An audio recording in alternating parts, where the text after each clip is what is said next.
예수님은 즉시 제자들을 재촉하셔서 배를 타고 건너편, 이 갈릴리 호수 건너편 벳세다로 건너가게 하셨습니다. 자, 그리고 그 사이에 예수님은 홀로 남아서 무리들을 돌려 보내신다고 하셨어요.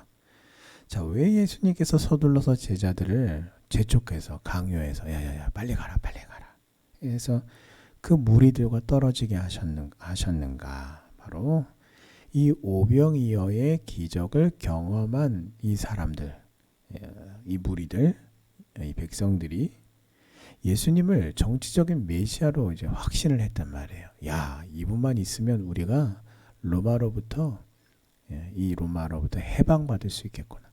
이 예수님의 능력이라면 능히 이기고도 남겠구나. 야, 이분이 우리의 왕이 된다면 우리 이제 고생 끝. 우리 먹는 문제는 다 해결하겠구나. 그들도 다 봤단 말이에요. 그 보리떡 5개와 물고기 2마리로 어떻게 그들이 다 먹고 배불리 먹고도 남았는지를 직접 그 기적의 은혜의 기적을 경험한 그들이 그 은혜를 어떻게 받아들였습니까? 그 정치적인 메시아로 예수님을 그렇게 인식을 하고 이제 사람들의 마음이 똑같은 거죠. 서로 마음이 통한 거죠. 아, 저분이 우리의 왕이시다. 왕으로 삼고자 했기 때문이에요. 자, 그래서 이 잘못된 메시아관을 가진 사람들을 거부하시고 급히 그 자리를 떠나서 다른 곳으로 가고자 하셨는데 예수님 자신이 그들을 돌려보냈다. 그들로부터 떨어지는 것보다 더 급선무로 처리하신 일은 뭐냐면 제자들을 가장 먼저 이 사람들로부터 떨어뜨려 놓는 것이었어요. 자, 그렇게 무리를 다 돌려보내신 후에 곧바로 기도하러 산으로 가셨습니다. 자, 그래서 무리들뿐만 아니에요. 이 제자들 역시 그 무리들보다 더 극적인 현장에 있었던 것이 제자들이잖아요. 왜요? 어떤 상황이고 어떤 형편인지를 다 알고 있었는데, 그러니까 이거는 뭐 넉넉하다라고 표현하기도 참 민망할 정도로 말도 안 되는 그런 보리떡 5개와 물고기 2마리인데 다 50명, 100명씩 둘러 앉게 한 다음에 그것을 전달해 준 사람이 누굽니까?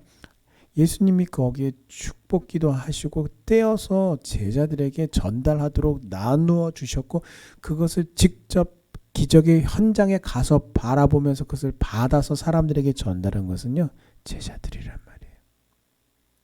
그러니까 이 무리들뿐만 아니라 제자들 역시 굉장히 이 오병이어의 기적을 경험하고 목도하고 놀랐을 뿐만 아니라 들떠 있었고요. 매우 흥분 상태에 있었어요. 자, 그러나 오늘 예수님께서 보여주신 모습은 무엇입니까? 이 높아짐의 사람들에 의해서 그들이 어떤 정치적인 메시아로 생각을 했든 다른 것으로 생각했든 어쨌든 사람들은 예수님을 어떻게 해요? 지금 우러러보고 있단 말이에요. 떠받들고 있단 말이죠. 그래서 이 높아짐의 헛된 영광에 취하지 않으시고 오히려 기도할 수 있는 조용한 장소로 나가셨습니다. 그래서 예수님의 이 모습은 여러분 그 주마가편이라고 하는 사자성어처럼 달리는 말에 채찍질을 가한다 라는 뜻으로서 하나님께서 은혜를 주시고 또 그래서 내가 잘 될 때에 어떻게 해요?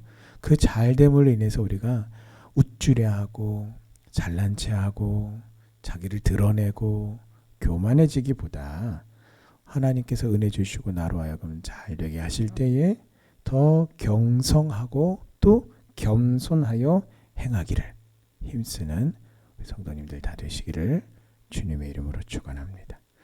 자, 예수님께서 산 위에서 하나님 아버지와 기도하며 영적인 깊은 교제를 나누고 계실 때에 이 갈릴리 바다를 건너가던 이 제자들은요, 이 배가 앞으로 나가지를 못하고 있었어요. 왜냐하면 이제 바람이 너무나 세게 부니까 이 바람 때문에 앞으로 나가지를 못하고 그냥 제자리에 계속 머물러 있다시피 한 거죠. 자, 그래서 제자들이 어떻게 해요? 힘겹게 노를 저어서, 왜 노를 젓는데 힘겹습니까? 어, 저항이 거세기 때문이죠. 그래서 그걸 보고 고생하는 것을 보고 예수님께서 밤 4경쯤, 이 4경이라고 하는 것은 유대인의 시각인데 오늘날로 따져보면 시간대가 새벽 3시에서 6시 사이를 가리킵니다. 이때에 제자들이 타고 있던 그 배를 향해서 바다 위로 걸어서 갈릴리 호수 위 바다 위를 걸어서 그들에게 다가가셨어요.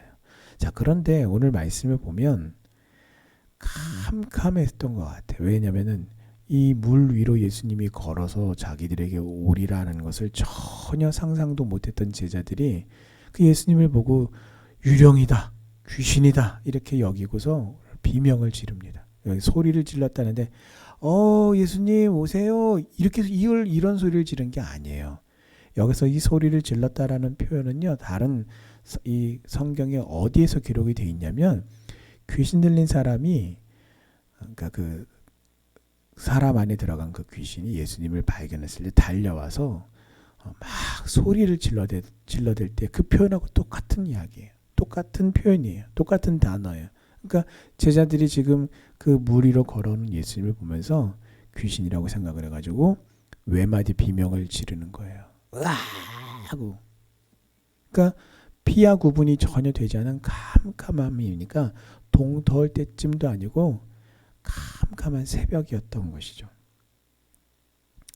자, 바다 이 위는 불빛 하나 없이 칠흑같이 어두웠기 때문에 그들이 예수님의 얼굴을 알아보지 못하고 그저 어둑한 형체만 보이니까 귀신인 줄 알았어요. 자, 그런데 문제는 뭐냐면 오늘 49절과 51절을 보시면 이 제자들의 놀라는 장면이 나타나 있는데 49절에서는 정체를 모르고 예수님이신 줄 모르고 그저 유령인 줄 알고 무서워서 소리를 질렀는데 51절에 가면은 예수님께서 얘들아 나야 라고 이렇게 자신을 알려주시고 밝혔어요. 그런 후에 어떻게 됩니까? 배 위에 오르셨단 말이에요. 그런데도 불구하고 여전히 제자들은 지금 두려워하고 있었다라는 겁니다. 예수가 함께 계시니 시험이 오나 겁없네. 기쁨의 근원 되시는 예수를 위해 삽시다. 여러분, 바다 위로 걸어오는 존재가 예수님이신 것을 몰랐을 때는 소리 지른 건요, 어떻게 보면 자연스러운 현상이에요.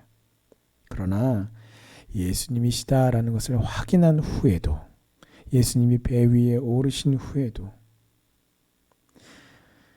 여전히 그들은 안심하지 못하고 있었단 말이에요.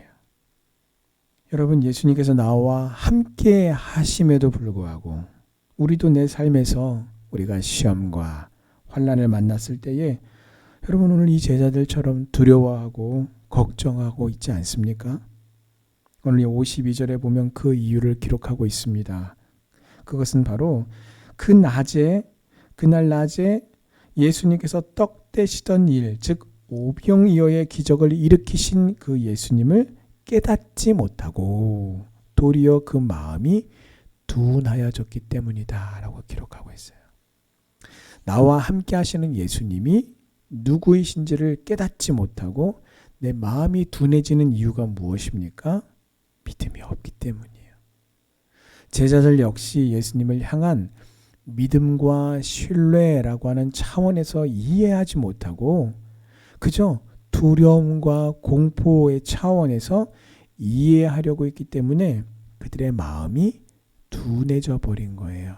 이 둔하다는 얘기는 무슨 말이냐면 영적인 감각이 무뎌졌다라는 거죠. 여러분, 우리도요, 이 추운 날 이 맨살을 밖에 이렇게 노출하고 있으면은 이 손이 얼게 됩니다. 손이 얼면 어떻게 됩니까? 둔감해진단 말이에요. 아니, 그렇게 하지 않더라도요, 우리가 하나님이 우리의 이 사람을 창조하시면서 신경세포를 우리 손에 얼마나 많이 이렇게 배치를 해 놓으셨는지, 여러분, 우리가 그냥 맨손으로는요, 눈 감고도 이렇게 슥슥 하는 그 일을 장갑 하나 목장갑 하나만 끼고 뭘 하려고 해도요.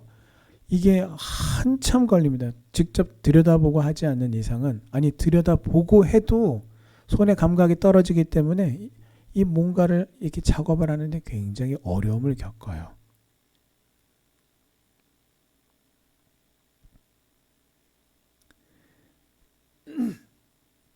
마음이 둔해졌다라는 이야기가 뭐냐면 이와 같이 영적인 감각이 무뎌졌다. 그래서 느끼지 못하고, 영적인 것을 느끼지 못하고, 예수님이 나와 함께 하십니다 라는 것을 우리가 찬양하고 주님의 이름을 부르며 기도하면서도 정작 우리가 위기를 만나고 환난을 만나고 시험을 만났을 때 어떻게 해요? 그 영적인 감각이 자꾸 무뎌진단 말이에요. 그 주님이 나와 함께 하심에도 불구하고 어떻게 해요? 오늘 제자들처럼 두려워하고 염려하고 걱정하고 그런단 말이죠. 여러분, 정말 우리에게 믿음이 필요한 때는 언제입니까? 우리가 평안하고 안녕할 때입니까? 아니면 반대로 위기가 오고 어려움이 닥쳤을 때입니까? 당연한 거 아니겠어요? 고난의 때예요. 하지만 얼마나 많은 성도들이요, 정작 믿음이 필요한 그 위기의 때와 고난의 때에 믿음으로 주님을 바라보지 않고요, 그저 망연자실하게 낙심해서 주님을 의지하지 않는지를 몰라요. 왜 그렇습니까? 왜 평안한 날에, 좋은 날에는 그렇게 주님을 찬양하고 신뢰하고 의지한다고 그렇게 믿음의 고백을 드리다가 정작 그 믿음이 정말로 필요한 그 위기의 때와 환난의 날에는 주님을 신뢰하지 못하는 것일까요? 믿음이 없기 때문입니다. 믿음이 부족하기 때문이에요. 자, 하지만 이 말씀을 드리는 이유는 믿음이 없다라고 정죄하기 위함이 아니에요. 여러분, 우리의 모든 것들이 무엇입니까? 나의 믿음이라고 하는 그것이 내 어떤 하나님의 말씀을 순종하고자 하는 어떤 의지가 다 무너진 그날에 하나님께서 우리를 긍휼히 여기셔서 은혜 위에 은혜를 더해 주시기를 기도해요. 그래서 우리가 지치고 그 시험과 고난과 환난 속에서 우리가 지치고 낭망하여서 믿음의 눈을 들지 못하는 성도님에게 하나님께서 믿음을 더해 주셔서 그 고난 중에, 그 지친 중에 믿음의 눈을 들어 주 예수 그리스도를 믿음으로 바라볼 그 힘을 더해 주시기를 위해서 간절히 함께 기도합시다. 또한 기도합니다. 자, 그러므로 우리는요, 하나님, 나의 믿음 없음을 불쌍히 여겨 주옵소서라고 하는 진실한 기도로 겸손하게 기도하며 여러분 하나님의 도우심을 구해야 할 것이에요. 그래서 여러분, 우리가 아픈 날을 보세요. 만약에 우리가 심한 고통 가운데 앓고 있는데 내 몸 안에 혹은 내 체력 안에 그 아픈 날에, 그 고통을 당하는 그 날에 내 안에 뭔가 내 안에 비축해 두어서 내가 바로 그 아픈 순간에 내 안에 비축해둔 그 체력을, 내 안에 비축해둔 그 어떤 힘을 내가 딱 풀기만 하면 그 고통, 고난 중 혹은 그 아픔 중에도 능히 내가 안 아파지는, 여러분 그런 게 어디 있어요? 그런 게 없으니까 우리가 병원 가면 그 심한 고통을 우리가 당할 때 어떻게 해요? 진통제를 맞잖아요. 그 진통제는요, 내 몸 안에서 생기는 게 아니라 외부에서 내 몸 안으로 주입을 한단 말이에요. 그러니까 그게 뭐예요? 그것을 바라보는 것이 오늘 우리에게 필요하다라는 거예요. 예수님이 타신 배는 게네사렛 땅에 도착했습니다. 그래서 보면은 인생의 바람으로 고생하고 고난 중에 있던 제자들을 먼저 찾아온 것은 예수님이세요. 그래서 그 배에 오르시자마자 바람이 즉시 그침으로 제자들이 평안히 목적지에 도달할 수가 있었어요.